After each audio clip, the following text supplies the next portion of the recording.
নমস্কার। Meghnad news bulletin থেকে মেহেরা সঞ্জয়। আজকে আর একটা ভিডিও করছি যেখানে যে ভুলু, আমাদের এই ভুলেশ্বর, সে আজকে কিন্তু সাধু হয়ে গেছে।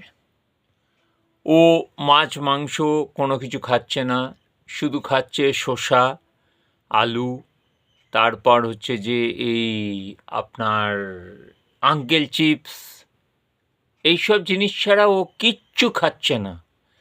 বলছে না, আগামী অমাবস্যা অবধি আমি কোনো কিছু খাবো না, মাছ মাংস ডিম কোনো কিছু নয়।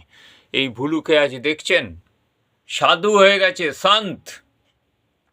আস্তে আস্তে পশ্চিমবঙ্গের মানুষ সাধু হতে পারছে না, কিন্তু পশুরা সাধু হয়ে যাচ্ছে।